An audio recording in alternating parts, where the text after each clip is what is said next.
dari kelompok 19 dengan materi kami yaitu Negotiation Skills. Di video ini, bagian menjelaskan tentang pengertian dan jenis-jenis negosiasinya. Jadi, apa itu negosiasi? Negosiasi adalah proses sosial di mana dua pihak atau lebih dengan kepentingan berbeda berusaha untuk mencapai kesepakatan yang saling menguntungkan bagi setiap pihak, menurut Lewicki dan Berry tahun 2016. Nah, jenis negosiasi yang pertama ada win-win negotiation. Sebagai studi kasusnya, diambil dari kasus perusahaan dengan supplier. We are interested in purchasing your raw materials, but the current price is slightly over our budget. I understand. We need to maintain our margin, but if you can commit to a larger order, we can reduce the unit price. That works. We can also guarantee faster payment to support your cash flow. Perfect. Lower price for you and better cash certainty for us. Let's put that in our agreement. Jadi, perusahaan mendapatkan harga lebih murah, sedangkan pemasok memperoleh kepastian pembayaran lebih cepat. Dari kasus tersebut, kedua pihak sama-sama untung.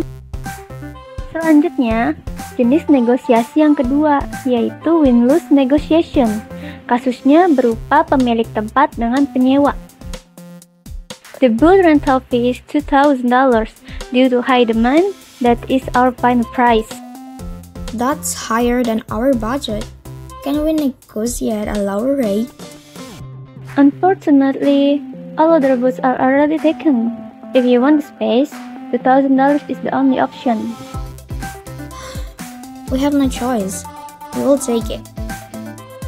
Jadi, dari kasus tersebut, pemilik venue menang, sementara penyewa harus menerima harga tinggi karena tidak ada pilihan lain, sehingga negosiasi ini hanya menguntungkan satu pihak saja.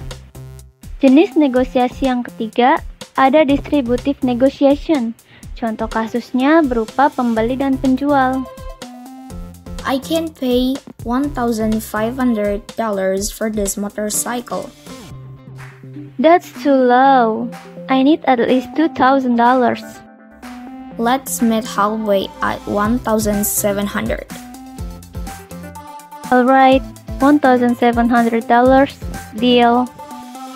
Negosiasi ini menghasilkan kesepakatan di tengah-tengah harga. Setiap rupiah yang dimenangkan pembeli berarti kerugian bagi penjual. Dari kasus tersebut, kesepakatan tercapai tetapi hanya terbatas pada pembagian keuntungan tanpa menambah nilai baru. Kemudian, jenis negosiasi yang keempat yaitu integrative negotiation. Kasus yang diambil berupa perusahaan media kecil dengan agen pemasaran. We want to advertise, but our budget is limited. We can give you a discount if you allow us to feature your company in our portfolio. That's acceptable. We also can give you extra media coverage as part of the deal. Excellent. Both sides benefit more than just money. Dari kasus tersebut, kedua pihak memperluas keuntungan bersama untuk menambah nilai, bukan sekedar membagi keuntungan yang sudah ada, yaitu perusahaan media mendapat diskon iklan, sementara agensi pemasaran memperoleh portofolio dan publikasi. Jenis negosiasi selanjutnya ada formal negotiation, dengan kasus manajemen perusahaan dan serikat pekerja. We propose a 10% salary increase based on inflation and company profit growth. We can agree to a 6% raise, but we will also add a healthcare benefit package.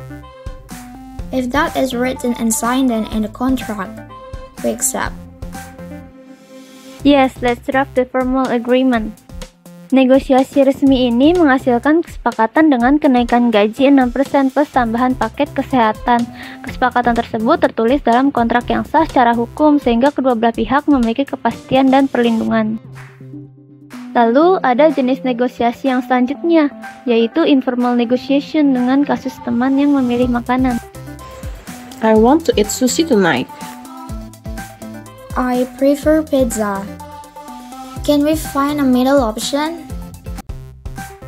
How about a new food court? They have both sushi and pizza. Great idea. Let's go there. Let's go there.